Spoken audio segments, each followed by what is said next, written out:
What's going on, guys? Your boy Mason. We're back with another video, and in today's video, guys, me going over the characters you guys want to be building for the upcoming November festival now that we know who the character is based on the leaks. So let's hop into the video, guys, and let's discuss. Before we actually hop into the video, though, definitely make sure to subscribe to the YouTube channel, guys. We are on the road to that 40,000 subscribers. Your boy Amazing hit 39,000 fairly recently, guys, and we're only about 850 subs away. So if you guys have not hit that subscribe button already, man, definitely make sure to. And with that out of the way, let's hop in and let's discuss the characters you want to be building for the upcoming festival. For you guys that don't know, the festival that got leaked was actually Queen Elizabeth. I'm gonna put it on the screen here, but pretty much 70s leaks had like a little file there where it said Queen Elizabeth for some like hero body like icons and all that. So like we pretty much know now that the festival is going to be a Queen Elizabeth. Now knowing that, what characters could we build that would be super beneficial for the goddess team when you're actually going to be running it? So if we actually go to the hero section here, guys, I do have my goddess character section pulled up. I also am going to pull up the 7 Deadly Sins character section as well, because I feel like that's another possibility for teams that could be run based on the way Light Elizabeth works, where she works with 7 Deadly Sins characters and also goddess characters. So for the first goddess character, guys, that I recommend you guys build is going to be Mael of Sunshine.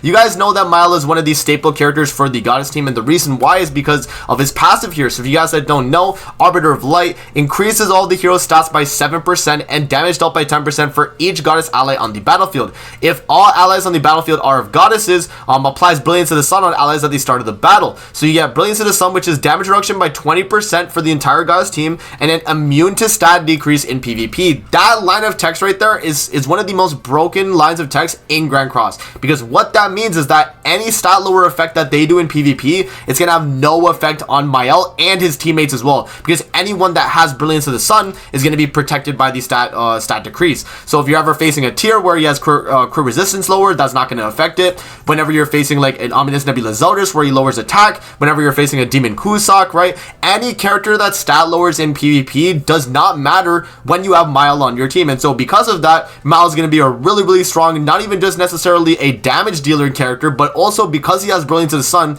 that is another added supportive effect that he's able to provide. Another thing that Mael has as well, guys, is his Grace, which increases the hero's damage dealt by 20%. That's just inherent 20% damage dealt. You can also run this on a Link as well. So if you guys give this to like any character, you can run it as a Grace effect Link, which increases that character's damage dealt by 20% as well. You obviously want to have higher dues before you are running that, but it's definitely an option.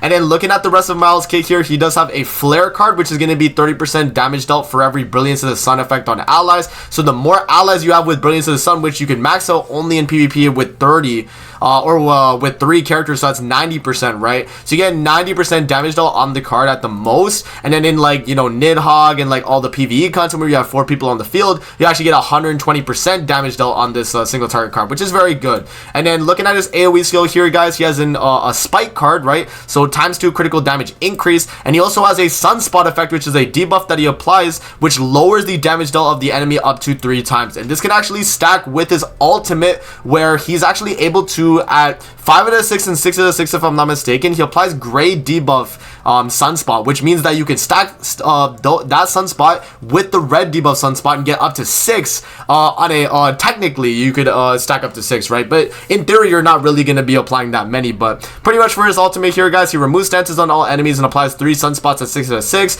and inflicts Sunspot explosion damage equal to 750% of attack.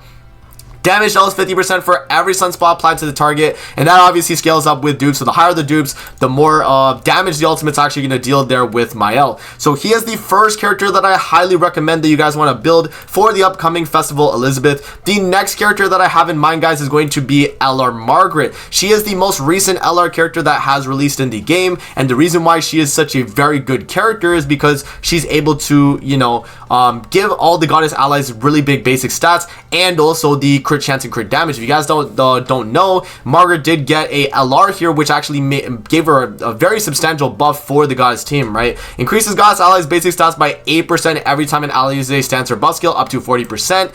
In addition, increase goddess allies crit chance and crit damage by 4% for each debuff removed from the hero's skill use, limit to 5 times. So you can get up to 20% crit chance and crit damage, and you can also get up to 40% basic stats from you know, Margaret's passive right there, which is already really really good. And then you combo that with, you know, her single or her AoE card here, the charge card, which actually does apply a crit resistance lower on the enemy, which is going to be pretty good against non-goddess teams because, you know, whenever you're facing like a mirror match with a Mael, obviously the crit resistance lower is not going to have any effect, but being able to apply a debuff is not bad though, obviously, right? Because it does help.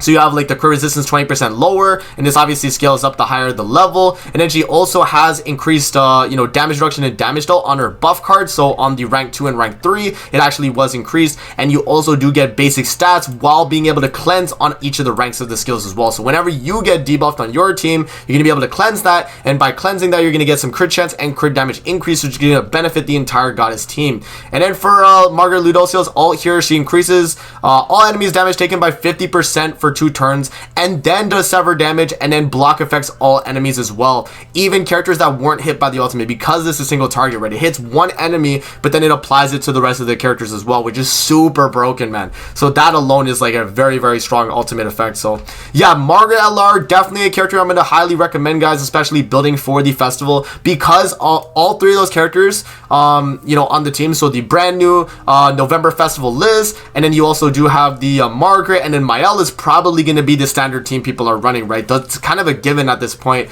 that these are the characters that people are going to be running on the team. And then for her Holy Relic here, guys, for each 4 Archangels on the battlefield, increases the hero's damage dealt to enemies by 5% and decreases the hero's damage taken by 5% as well. So with Mael, you'll probably have what, 10% total, including herself. So because the Elizabeth's not actually a 4 Archangel, but that's still a really good effect that you can actually take advantage of when running this Margaret Ludociel. Alright guys, now there's some other characters that I definitely want to talk about as well that, you know, might not be on the front line for the battlefield, but are definitely going to be really good backlines or even like supportive characters you can run. So the first character is going to be the brand new Celestial Elat that actually came out, and the reason why she is super good is because of her passive here, where she acts as a goddess backline for basic stats and damage dealt. So if you guys don't know, increases the basic stats of goddess allies by 5% for every goddess ally participating in the battle, and then increases goddess allies damage dealt by 3% for every buff applied to the goddess allies up to 8 times. So you can get up to, what is that, 20% basic stats on a four-man team. So if you're running 4 people on the field, so in like, you know, Nidhogg or like Heroes Arena, you'll actually get 20% basic stats. In PvP, you're going to get 15 because there's 5% per goddess on the field, right? Which is still pretty good. And then you're also going to be getting damage dealt by 3% up to 8 times. So that's what, 24% right there for the damage dealt, right? Which I think is really, really good too. So Celestial Elat can be a very good backline support for the goddess team. Another character that isn't actually a goddess, actually is actually an unknown character, is Tristan, but he actually does buff the goddess team. So for you guys that don't know what Tristan does, he increases attack related stats of demon allies by 3% for each demon ally on the battlefield, which doesn't really matter, but it's the second part that's really important here, where it increases defense related stats of goddess allies on the battlefield by 15% for each goddess ally on the battlefield. So you get up to 45% defense related stats, on top of the fact that, you know, Mael cannot be stat lord, and Margaret has super insane stats because she's an LR.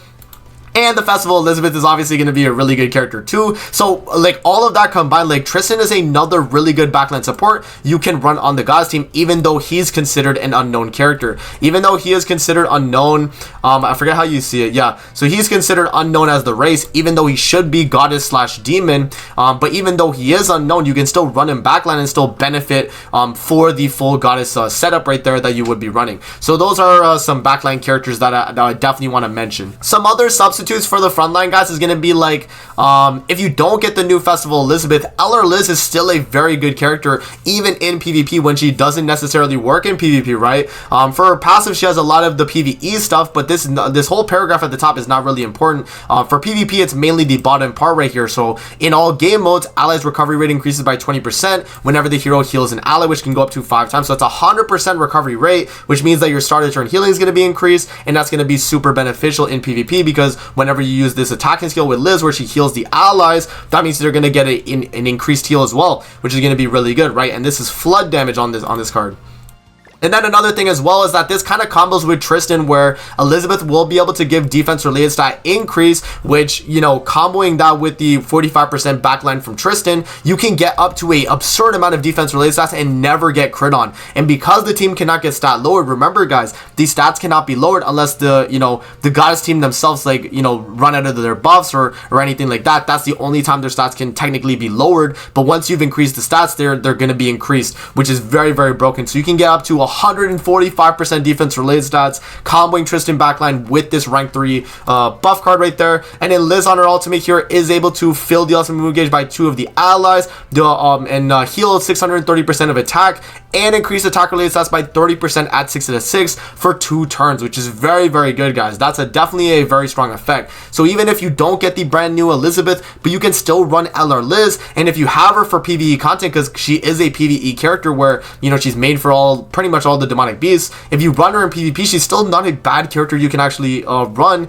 and could be a replacement for the new Festival Elizabeth if you don't get her. Some other honorable mentions, guys, that I can talk about here would probably be like Tarmiel and Sariel and the blue Tarmiel, right? Because I think there are characters that definitely work, but the problem with them is that they're mainly used for Link. So you're probably going to run this Tarmiel as Link for the upcoming Elizabeth because of the way he works, right? His grace is going to be right here, where if the hero is attacked during the enemy's turn, immediately recover 30% of the damage taken, and then if damaged twice or more from the skills in the same turn, restricts all the enemy's skill effects, including ultimates, which is going to be block effect on the enemy, right? Which is obviously very strong. So that's the reason why you might want to run, you know, Tarmiel. And then for the other characters like Sariel and Tarmiel here, they do just increase stats. So like Sariel here increases the goddess ally's basic stats by 20% of his stats, right? So that's obviously pretty good. And then this Tarmiel right here is pretty good because he does decrease all enemies max HP by 200% of the hero's defense. So he's going to lower their HP at the start of the battle, and then he obviously scaling off of defense, he's going to be hitting very hard with his ultimate here, right? So that's going to be really, really good. A few other honorable mentions here, guys, would be, I guess, the Ludos. So the Ludos are not bad as well because they do lower defense related. So you guys can see that decreased defense related stats of enemies of combat class lower than the hero by 40% for 3 turns. This is good, but you know, when facing a mirror match goddess team, it's not going to be something you want to run. But the green Ludo here is not actually that bad because he increases the goddess ally's attack related stats by 7%, and then the hero's damage dealt for himself is going to be increased for every goddess ally on the battlefield, which is not that bad considering what it is, right? You do get, what is that? A total of 45%, you know, damage dealt for this Ludo, which means he could be hitting, you know, fairly hard. With him having this, you know, the Goddess Liz type shield is going to be very, very strong on the team. And then he does have a pure single target, which is not bad as well. And then his Holy Relic obviously does increase, a greatly increased stats, meaning that, you know, Ludo will have a lot more CC than like a regular character. Alright guys, so that's pretty much covering like all the Goddess characters that I'm going to recommend you guys run. I mean, there are obviously some other characters you might want to run as well, like, you know, Light Liz. It could be a replacement for the new Festival Liz, but she's not going to be as crazy as the new one. And I think the only close character that could be a replacement would be the Princess Elizabeth. But even then, this new Elizabeth, guys, is going to be like a game changer, right? So if we actually go to characteristics, guys, another thing I could definitely see happening is a 7 Deadly Sins team, right? You know, Elizabeth herself is not a 7 Deadly Sins, but if you look at the you know, the Light Elizabeth character, she actually does buff sin characters, and so that means you might be able to run like, you know, Transcendent Bond on the team, or you might be able to even run like, you know, Ultimate Escanor, or even you know, Lost Vein, depending on how the Elizabeth is built. If she's going to be buffing just goddess characters, or if it's going to be buffing sins as well, then you might have some other variety here. And you know, some honorable mentions that I will mention here would be like Transcendent Bond, you know, LR Lost Vein, Ultimate Escanor, Chad King, Queen Diane. Like, these are characters that are really, really good on the sins variants of teams, but could be, you know, very strong with Elizabeth depending on if they work or not. So if you guys wondering though, I'll show you exactly what Elizabeth says on her thing here. So if I go to Liz, yeah, so the Light Liz passive here pretty much states that the applicable heroes would be Self, 7 Deadly Sins, and the 4 Archangels. So literally any other characters of 7 Deadly Sins or the 4 Archangels would get this benefit, which means it's a pretty substantial buff, right? Because you're going to be running Liz with 4 Archangels anyway, and if she is able to buff the sins as well, that could mean that she has more team variety, just kind of like the Light Elizabeth here, which, you know, I don't know if she's going to be kind of just a better Light Elizabeth. I don't know exactly how it's going to go, go. I assume she'll probably be completely centered around the guys team, but if she does have that possibility of being run with the Sins, then you guys get the idea, and you can maybe run her on a 7 Deadly Sins team right here, guys, which would, you know, might not be too bad considering the characters that we do have in this pool. But yeah, guys, that's pretty much that in terms of the goddess characters and the characters that are in maybe the Sins that I would recommend you might want to run with the upcoming Festival Elizabeth. Let me know in the comment section below what your guys' goddess team is going to be looking like with the new Elizabeth. I already know I'm going to be running Mael, LR Margaret, and the brand new Festival Elizabeth with either Tristan backline or Elab backline. We'll have to decide obviously when the character comes out and see like what stats feel, you know, better, either the basic stats and the damage dealt, or maybe the just like the tanky build with Tristan, right? We're definitely gonna have to see when that drops, but that's pretty much that for the video, guys. I hope you guys do enjoy. Don't forget to like, comment, subscribe as always. If you guys want to see more videos like this, definitely let me know in the comment section below, and I'm gonna see you guys in the next video, man. Peace out and have a great rest of your day, guys. See you later, man.